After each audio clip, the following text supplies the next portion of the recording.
Bismillahirrahmanirrahim. Me emër të Zotit, që është për herë dashunuesi i dhemshëm, e që është për herë dashunuesi i mëshirshëm. Mirë se vini në ciklin e muhabeteve në trandafilishte. Mua më quaj Nervina Bajrami dhe në emër të trandafilishtes sot jam një koqire muhabetet të 7 me mysafir shkëm një vokazin. Shkëmbi në këtë muhabet ka me vazhdu me folë rreth veprës Kitab el-Lumma të Sarajel Tusit, një sufiu të hershëm të shekullit të 10. Kitab el-Lumma në shqip don me thonë libri i flakrimeve. Mbas episodës së dytë në Kitab el-Lumma, pra podcastit numër 6, në këtë episod shkëmbi fokusohet më shumë rreth murakabas apo vrojtimit të gjendjeve a stacioneve shpirtërore, 3 niveleve të yakinit dhe kuptimit të Kuranit, pejgamberit alayhi salam dhe sahabëve nga sufit sipas Sarajit.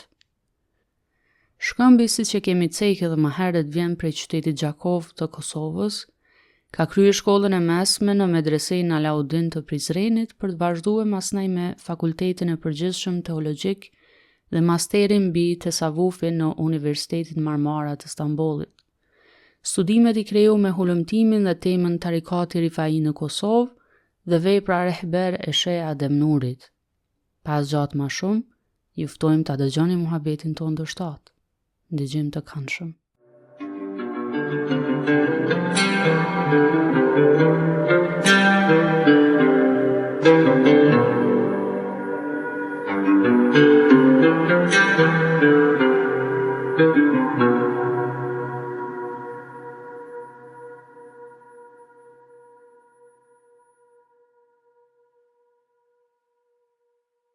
Bismillahirrahmanirrahim. Allahumme salli ala Muhammedin wa ala ali Muhammed. Shkëmb, faleminderit që ke ardhur dhe për kohën tonë. Faleminderit edhe për mundin tonë. Para se me nis me temën e sotit, që është rreth Kuranit, rreth pejgamberit alayhis salam, edhe rreth ashabëve, kisha desht me u ndal pak te muhabeti kalum, edhe me i shtjellu pakës më shumë disa terme. Edhe ato janë murakabaja, edhe ilmi yakin, ajni yakin, edhe hakil yakin. E kështë mujt me na spjegu pak për murakaban si fillim. Po, që kem përmend edhe herën e kalune të murakaba është bukfalisht është mosh put për gjithë shkafit edhe më lidh me nivan, ose më drejtu me nivan. Tash te sufit kjo është në çështjen e zemrës, çështjen e mendimit apo çështjen e fokusit që e ka një musliman apo një dervish, më shput nga gjithë ajo që është materiale, edhe më fokusu ose më drejtu veç te Allahi. Normal kjo te sufit se cilë e shpjegon me një mënyrë ndryshe, po qëllimi është që rëndësia është shumë e madhe më murakabës. Derisa ka ashtu që jem pak më thojza, me thonë pak më ekstrem, so thotë nëse vetëm pak të lëviza i fokusi ose dobësohet kjo murakabaja, atëherë dije që është ki problem diçka. Tash ki problem po thon buca, ta folin pak më ashpër. Edhe qëllimi është sa më shumë se tash muslimani prej kohës që e din veten si musliman derisa ndrojë disa të dërzon emanetin, se cilën e shkon ty u zhvillu, se cilën e shkon ty ose duhet shkon ty u zhvillu edhe nga aspekti mendimit dhe shpirtërisht e krejt. E qëllimi është sa më shumë më përforcu kjo ose bile me ka një vetëdijshëm që duhet me ka i fokusuar te Allahi, sepse është mas një kohë është edhe muslimani edhe më i thjesht, edhe sidomos dervish duhet me marrë vesh se gjithçka është nga Allahi, edhe gjithçka është për shkak që ai e ka dëshiruar që ashtu, jo që ti kine ndikim ose di që ti kine rol në ato ngjarje të caktuara. Se është, sidomos të Seragji, nëse më kujtohet i ka ato termet mendimi për shembull, mendimi i shumicës, mendimi i zgjedhur dhe mendimi i zgjedhur të zgjedhurve. Këto e kallëzon që tasawufi i përfshin gjitha, prej shumicës deri te ajo. Mirë, po kjo është shkallë. Dhe tash, për shembull, murakabaja ose fokusi i një pjesëje të shumicës me ato shkallës tretë, normalisht është shumë e ndryshme, për shkak që ai në shkallën e tretë është më i vetëdijshëm. Ajo vetëdije, sipas Seragjit, nuk vjen për shkak dijev, po thon kushtimisht, se kemë pa të kuptimi që kuptojmë Kur'anin e shohim më mirë, e kuptohet më mirë edhe kjo. Nuk është për shkak ato dijeve dynjos, po për shkak që asaj në shkallën e tretë është për shkak që Allahu ja ka në zemrën e tij ja ka jep çat ilham, çat frymëzim, që përmend edhe Seragji. Arsyeja pse unë ala këto është se kur lexova pak për murakaban se qysh praktikohet tash prej disa muslimanëve, ajo është para shumë si një varlloj meditimi, edhe kështu menu a mos ka pas një praktik caktume që është shtjellu edhe prej Seragjit, ajo bile u definu edhe si vrojtim i haleve. Edhe kjo është shumë interesant që ajo pjesë. Te meditimi më shumë ndoshta është çështja rabita që i thonë, ajo një farloj meditim, një farloj që mund mi prengjohë, tash ka shumë që e thamë edhe e thonë herën e kaluar. Tash faktikisht to halet secila e njëjtë tjetrën. Mirë, po tash edhe pse në libër nuk përshkruhet direkt, po ajo logjikat që na ndajnë që këto faktikisht janë kontrollën, është ai lidhja midis një muridi apo një dervishi edhe shehin e tij. Tash mund me pas edhe një dervish mund me pas murakaben, me pas një kohë caktuar dhe mos me ditë që e ka.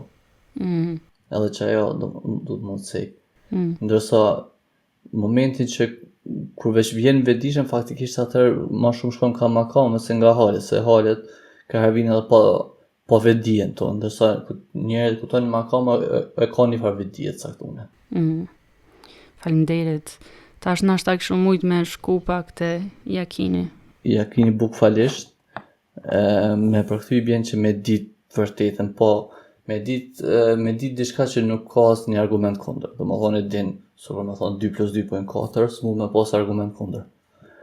Je i sigurt para shumë? Po, me siguri e din këto. Tash përso libra, por normalisht tash ose ata që kanë mirën pak me veprat e sufive ose me traditën e tasawufit, i din këto termi ilm el yaqin, ayn el yaqin, haq el yaqin. Shpjegimi që bëhet vazhdimisht është që ilm el yaqin është diçka me dëgju apo me lexu, edhe e din ato. Ayn el yaqin është me pa, kështu vizualisht 3D. Edhe haq el yaqin është me përjetu apo me shiu, në thojza. E tash, ky nuk është që shpjegim, më që është pak i mangët, se për shembull e sheh edhe këtu në Luma, sidomos tash atë që e njeh më shumë të Seragji, ka gjënë e Bagdadi, thot dyshimet ku të heken, ku të zhduken, që atër është jakini. Ku të medve që vërtita, që atër është jakini. Edhe këtu tash haq el yaqin sa duqem, bukfalisht është në rregull me thonë me shiu apo me përjetu, me bo përvoj, që ajo dije që vjen përmes frymëzimit, përmes asaj dhurate që e cek në fillim libër, se faktikisht më ka dim apo parathënien që e ka, edhe pse është shumë e shkurt, e përshkruan krejt librin, se krejt si shpjegim të asaj është edhe libri. Gjitha këto dijet janë për shkak që Allahi ja ka jep çat frymëzim atij personi që e ka bë havas, ka bë zgjedhur. Edhe nuk është diçka, nuk ka përjetim kuptimin na që e prekim apo veshojmë me 5 shqisa. Këtu këtë qëllimi është me shpjegu në thojza me thonë shqisën e 6 që e ka jep sufive Allahi, e dija përmes asaj është shpjeguar këtu. Për shembull te hajet edhe makamet, ti ki, edhe pse nuk spjegohen këtu çaq detajisht, te veprat tjera ma vonshme të sufit është shembull për marr këtu tëllbe është me u pendu prej gjunoheve edhe më kthy ka Allah. E ta shohim të sufit i ka disa pjesë. Tëllbja e parë është kjo, më pendu prej gjunoheve. Ato gjunohet që i dim për shembull alkooli, vjedhja, zinaja etj. E dyta të sufit është më pendu prej gafletit, prej asajna ty ma shumë i drejtohet zemrës, se zemra, se edhe e para dhe e dyta zemrën e ngushtojnë, e këtu qëllimi me zgjënu zemrën. E dyta pendim është, dhe aty e përdorin si termë përdorin me mohu pendimin e parë.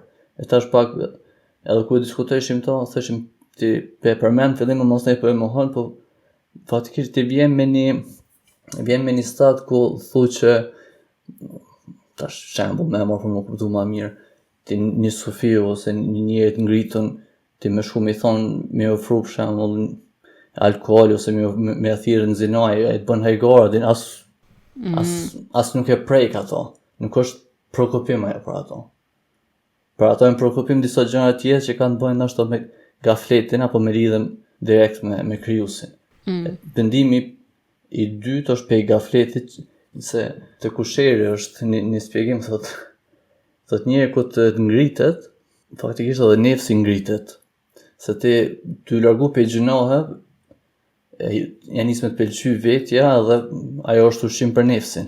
Për shto shkolla 2 du të më pendu pe qasena. Shkollën e tretë është mi mu të dyjet para. Faktikisht shkollën e tretë du të me mu gjithë shka, përveç Allahit. S'ka as materje, s'ka as kur gjë. Edhe që aty unë e kisha shti hak kaljakin, që aty ku ta mersh vesh tretën krejt komplet, që atëherë nuk o që përfundon, po që atëherë mi pendu ta mënë si pas sufive. Po, e qartë. Më la për shtypje shumë terminologjia, ilmi yakin, ilm dije, ajnë e ka kuptimin edhe synit nëse di. Po, synit. Edhe hak el yakin që lidhet edhe me hakun, në Shqip e kena mira din se edhe përmenet haku si të drejta njerëzore, po është edhe e vërteta. Po, është edhe Zoti anën tjetër. Faleminderit. Tash nashta kishu mujt me kalu te Kurani. Pyetja jem është kështu. Qysh kuptohet Kurani sipas sufive? Edhe jam kurioze me ditë edhe nëse Saragje e ka nda Kuranin me mushafin si terminologji. Shembull, Kurani të qenë përmbledhsi i shenjave apo ajeteve në vetët tona dhe në horizont, e mushafi të qenë libri që i kena përball i shkruar me fleta. A bën i vardallimi tilla jo, Saragje? Po, duke qenë vazhdu si rrugët Gjunejt e Bagdatis, Saragje në fillim ja nis Kuranin e don, çështa aty shumë bukur ja nise. Ai thot mushafin kuptimin e librit, ngjyrës, fletës, shkrimit, dizajnit shkrimit e tjerë, janë krijuar, ndërsa për shkak që Kurani është fjala e Allahut, ajo thot është e pakrijuar, kuptimi si në vetë si fjalë është e pakrijuar, edhe kuptimet e për shkak që Allahu është i pafund, edhe kuptimi i Kuranit është i pafund. Tash dallimi që juristit islam që i kena përmend dy muhabetet e para. E kena kuptimin e jashtëm, kuptimin bukfal të Kuranit, edhe sipas tij edhe kuptimi i shenjave apo i sharetit Kuranit. Edhe ky thot sufit e ke kuptimin e parë bukfal nuk e mohojnë, se këta që është po të vim të Ibn Arabi të një ekol tjetër, kanë pak dallim, jo shumë, po kanë pak dallim, po ne po përqendrojmë një këtu. Ky thot sufit për shkak që kuptimi i Kuranit është i pakrijuar, me dijen që ti arrit përmes 5 shqisave në këtë botë, nuk mundesh me e kuptu. Nuk mundesh me e kuptu plotësisht, e kupton vetëm jashtëm se çaq ki kapacitet. Domthon këtë grup i shtin juristët e Islam, se ata që atë punën. Ajo dija aty në është si produkt i 5 shqisave që ata i kanë. Ndërsa të Sofit thot, për shkak që e kanë atë shqisen tash në thojzave, po them se nuk është serozhi, po shqisen e 6, apo dijen përmes frymëzimit prej Allahit, ajo dije që ju vjen aty në zemër që edhe ajo është e pafund. E veç me ato munden me e kuptu Kur'anin që shtuhet. Apo munden me nxjerr kuptime edhe më shumë, sepse këtu edhe përdoren një shprehje shumë mirë, thot Sufit me atë ilmin e frymëzimit që e kanë, me atë dijen e frymëzimit që e kanë, po bën ndomje mes kuptimit buk fal, e jepin, e nxjerrin një kuptim më të kompletuar. So është interesant shumica ku vjen puna të Sufit, kuptimeve që i nxjerrin nga me këtë shqisen e 6, është më shumë ka pjesa e ahlakit, ka pjesa e moralit. Për shembull, është ajeti thot që thuaj besimtarit të ruajnë shikimet e tyre. Është e vërtetë që ka bëj me shikime, me ruaj shikimin, domethënë syve të ballit, prej haramit. Çdo do të qoftë me ruaj prej haramit. Ndërsa për ato që e kuptojnë Sufit thot është me ruaj shikimin e zemrës nga materialja, nga ato gjëra që ushqejnë egon, që ushqejnë nefsin. Kjo është kuptimi që nxjerrin ta. Shumë po lidhet me murakaban, me vrojtimin, sëditjen. Për shkak se inqizimi për disa arsye është dashur prej këtu, shkëmbje rinis shpjegimin rreth Kuranit, po me një këndvështrim që e plotëson komentimin pararendës. Sipas serozhit Sufit, çush e kuptojnë Kuranin edhe një herë për përsëritim është mas pari ja nisin për rregullat tefsire që janë, që dohen ajetet, mbas shkaqet që janë zbrite, gjithë ato që i përdorin edhe juristët islam, ata nuk e çmojnë, veç që e vazhdojnë edhe pak këtë qëllimi me shpjegu edhe në këtë libër, edhe për që aty është dhe qëllimi që i përmend kjo edhe juristët islam është se ky do me çu një hap më larg, një hap më shumë. Nëse më lën me diçka se thotë nuk është e mjaftueshëm kjo. E çaj hapi më lart në shumicën e rasteve është nga dimensioni i moralit, nga dimensioni i ahlakit.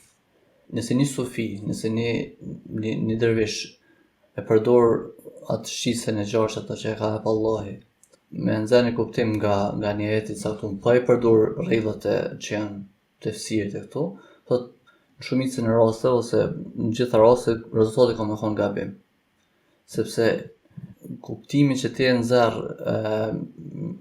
me anë të frymëzimit që e ki nga Allah, me anë të asaj shqisës që e ki, është si vazhdimsi kuptimit jashtëm, nuk është kontra. Kjo është metoda e serozhit. Ama ku ta shkruajmë për shembull, ata që marrë më shumë te Ibn Arabia, është pakës kontra. Ai thotë më rëndësishme kuptimi që ka nxjerrti me ato, pastaj vjen kuptimi. Asaj nuk e bën kuptimin e bukfalt jashtëm, po mas ndaj vjen, pastaj. E ky ka pak më sistematike në kuptimin. Njëherë është ajo që ka shohim, ajo vjen si plus, edhe përdoren shprehjen pak më shumë. Një hap më ndaj. E kupton një hap më ndaj do të më nis për dikon. E piknisja aty është kuptimi jashtëm. Prej kësaj po nën kuptohet që për me bë komentim apo tefsir Kuranin duhet mi pas disa rregulla të caktuara, që nashta Sarroxhi veç i përmend, nuk e di. Po Sarroxhi e përmend se për me nxjerr duhet me thonë edhe me pas me kon dietar. Nuk mundesh më varë veç prej asajna dijes që i ke marrë si rezultati i ibadeteve, si rezultati i frymëzimit.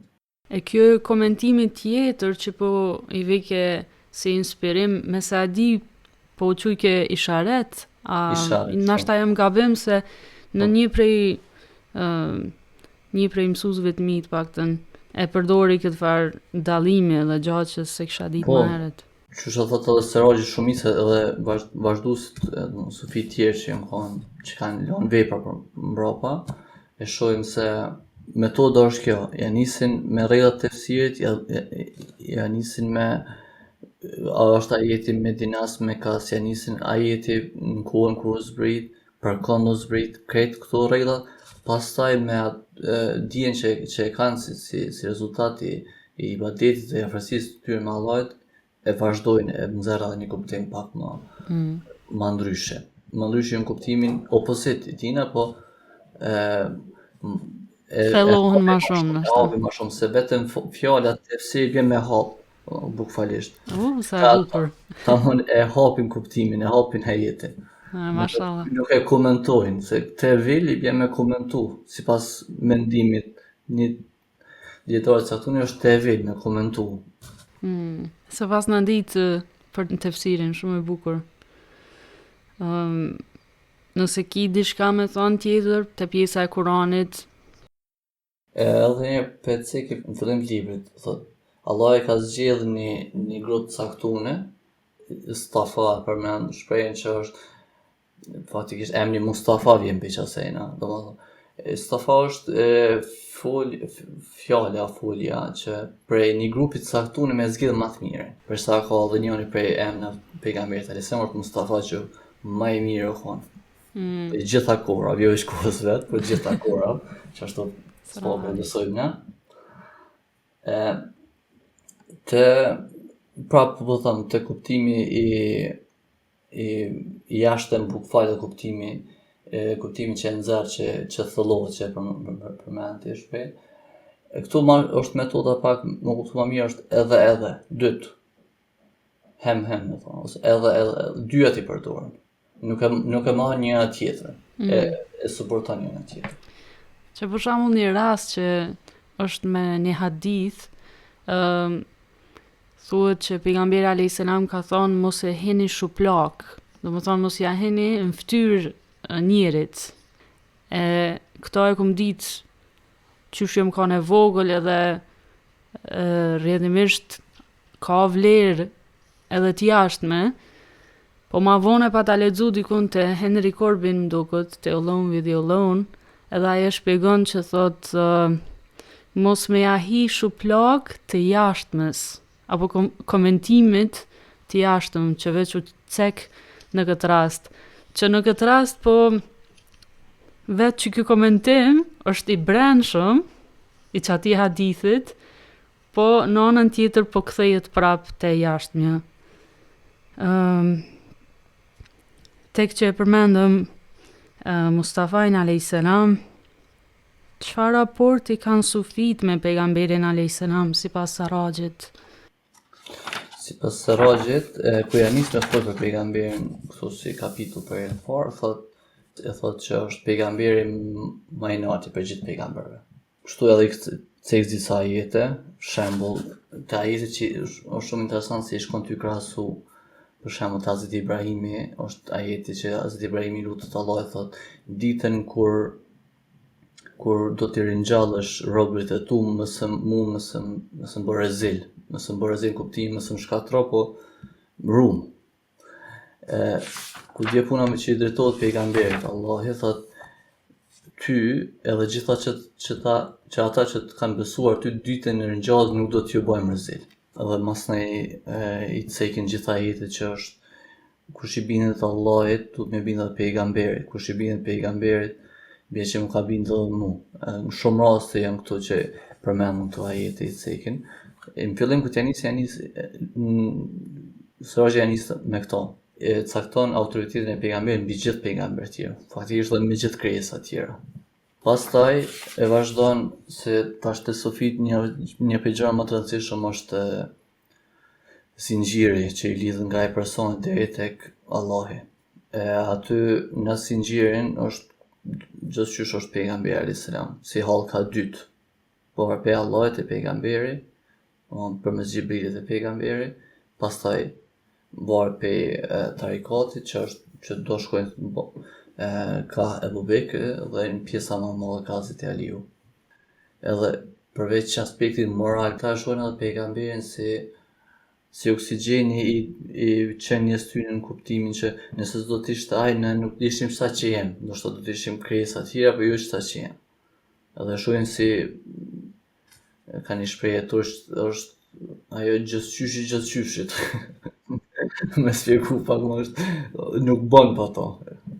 Kjo kallzon shumë, por edhe një gjë është shumë interesante këta se i jep shumë rëndësi haditheve që i cekto haditheve që kanë të bëjnë me fukarallëk, po them me çështje materiale. Edhe më mendja është edhe për shkak që edhe te makamet që e ka përmend çështjen e fakirllëkit. Shumë ka hadithe që përmend që cek që ka pas raste që 3 ditë në shtëpinë e pejgamberit nuk është dhës zjemi për më gatu buk, që kur nuk është ngi, ashtu nuk u mbush në ushqim. Faktikisht të nisin edhe ato parimet e sofizmit që është me fol pak, me flet pak dhe me hangër pak.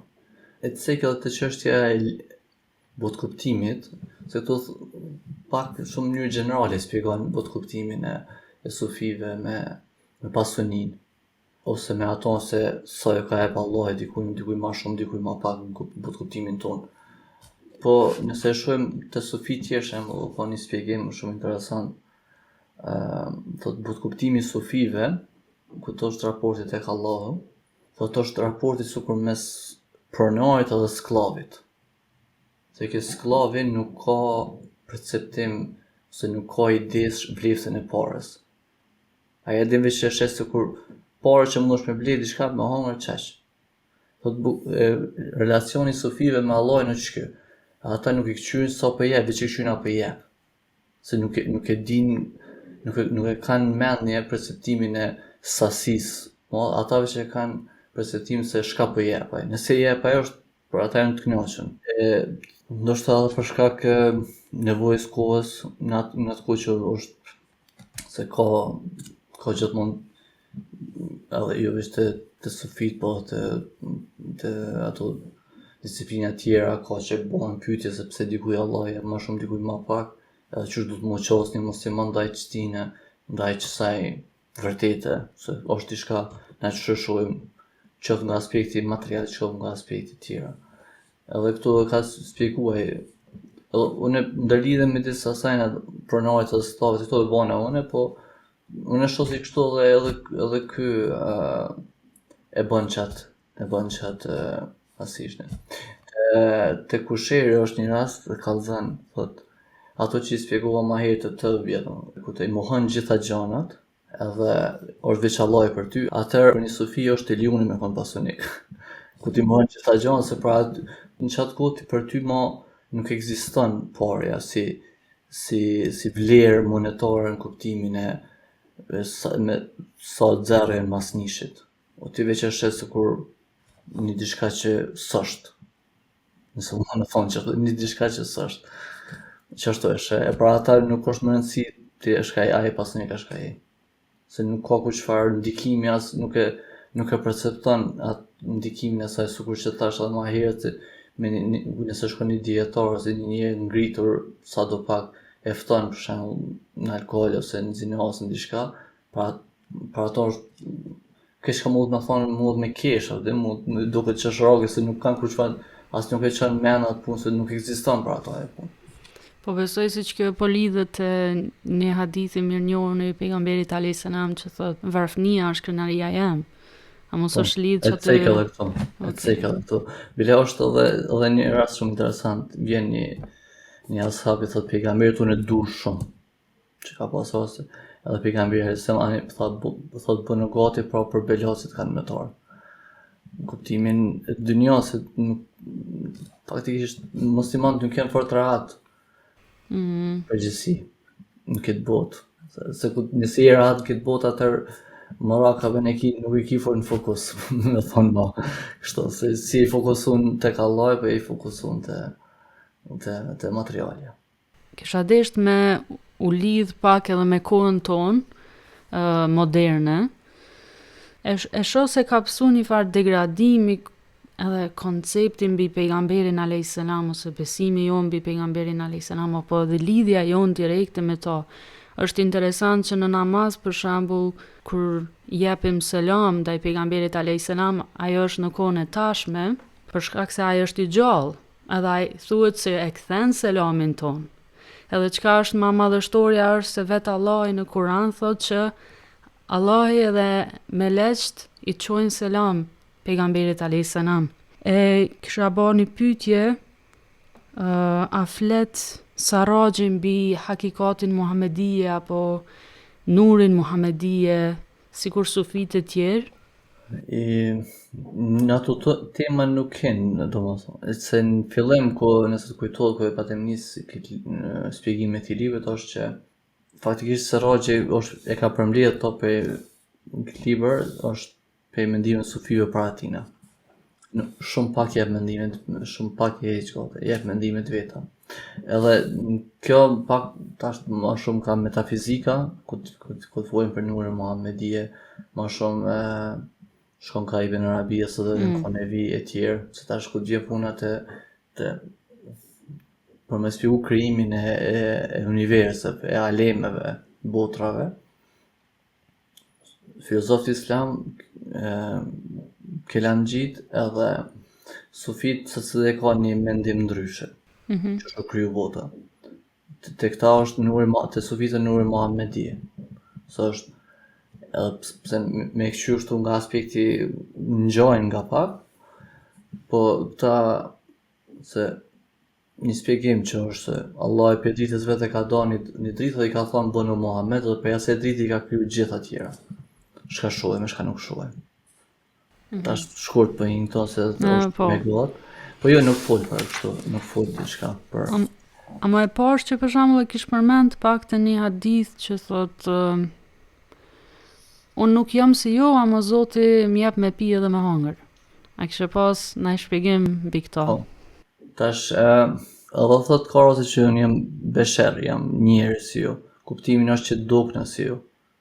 Dhe dallimi këtu, dallimi i parë është që ai ka marrë vahi, ka marrë shpallje, nas kena marrë shpallje.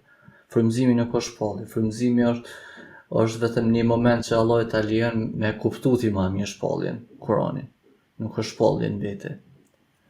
Që aty është dallimi kryesor, vazhdojmë ku të vazhdojsh prej vahit të poshtë, shkon edhe në aspektin fizik, dhe Sarraxhi cek edhe në aspektin që ja kanë pastru fizikisht, e kanë qetë gjyksin, e kanë pastru zemrën. Dallimi është shumë i madh, ka herë dhe njerëzit nuk e di pse në një pjesë e madhe edhe mundohen me zbriton në gradat tona, se është të sufit, sidomos e Sarraxhi është nëse një pjesë dietarëve, më thonë njerëzve që mundohen me zbrit pejgamberin në rangën tonë të njeriut, këta me neon Sarraxhi e largon, ata është në fillim, nëse e largon për njëve, për largon edhe për pejgamberve në shkollën më të lartë qëtë, por edhe ku ti liston mendimet e sufive për pejgamberin e selam, për shembull te Bayezid Bestami thot ku do me ngron diçka dhe nuk e din ç'është pejgamberi, sa me ka ngron ato dhe nuk e han. Se po e di ç'ka ka ngron pejgamberi, nuk veç ashtu do me hongër atë. E tash qëllimi i këtij është sa më shumë të parafru. Se më po se s'ka shans, po sa më shumë të parafru. Domethënë mes edhe që thash më mes asaj se momentin që i vedishim që i musliman apo që i njeri deri te vdek, sa më shumë me u parafru me i ngjall. Është mendoj se është pak edhe mosdia, me thonë ma but mosdia, mund të bëse një zashaket që me e krahasu pejgamberin me neve, është mendoj që është gabim. Kur edhe Allahi që drejtohet pejgamberin kur asikuj nuk i drejtohet. Është edhe një rast që diskutohet, besoj u diskutua atëherë, ajeti që ka thënë për Miraxhin, që thot Allahi është i patemeta, ai që mor robën e tina, ka mes vazhdon ajeti. Edhe Sarraxhi shumë interesant që thot disa, se tash në arabisht muhalif bjen opozita. Edhe po të na muhalifxhi mi thonë, disa muhalifxhi që thonë se Miraxhi u kon vetëm shpirtnisht. Ky thot Allahi me qëllim e thot shprehjen e dërgoi robën e tina. Se fjala rob është për nuk i shpirtit s'mundesh me thonë rob. Rob është për shpirti që është bashkë me trupin. Se nëse vetëm shpirt nuk mund me thonë rob. Për që ata e përdor shprehjen rob, nuk e përdor Resulullahin ose Nebin ose aty, po thotë robin e tij në kuptimin që robi është shpirti edhe trupi i tij. Po edhe është veç se huzgat shumë, por që është më mendin me rëndësi kjo edhe te Miraxhi, tash është ajo post Miraxhi, do të thonë atë çka bëhet mos në. Shkojnë ku i shpjegon pejgamberi për Miraxhin, udhëtimin që ka pas, nuk i besojnë. Edhe shkojnë te Abu Bekri radiallahu anhu, i thonë, çështu ai shoku yt. Po thotë, a ka thonë çështu po, çështu është. Faktikisht kjo pak është edhe një farë masi për besimin tonë, se na ata njerëz që thojnë se s'ka mundësi me trup me shku me bë atë udhëtim, po vetëm me shpirti ka bë, nuk janë se Abu Bekri. Musliman duhet me pas aspirat me konë si Hazreti Abu Bekri, Hazreti Omer, Hazreti Osman, Hazreti Aliu. Vetë desh me të bëni një pyetje, termi rob është abd? Abd. Okej. Te ke përmende Hazreti Abu Bekrin, a kishëm mujt me na thonë diçka për sahabët ose të paktën 4 halifet? Sarajë folë për disa ashab tjerë, po punojmë dhe të 4 halifet. Sufit ose të sabufi, apo që është njën për na dhe si tarikatet, pretendimi i tyre, apo mendimi i tyre që jeta private e pejgamberit alayhis salam në shtëpi duhet me konë edhe na me mundu me jetu ato. Ibadetet që në konë jeshtë, se pejgamberi alayhis salam për shkak që edhe mos mi mundu i metin vetëm gjërat farzet apo ato obligative ibadetit i ka kryer në xhami, i ka bën në xhami, tjerat ibadetit i ka bën në shtëpi. Tash kur vim te shtëpia ose çështja e pejgamberit në shtëpi, është një shpjegim, nuk është te Seragji, është si kështu te Sufit, po edhe për shkak që nëse ishin gjitha klasike, gjitha veprat e Sufive, sidomos 4 halifet parë ju japin vend. Një shpjegim thotë kush ka qasje në shtëpinë e një personi, për shembull.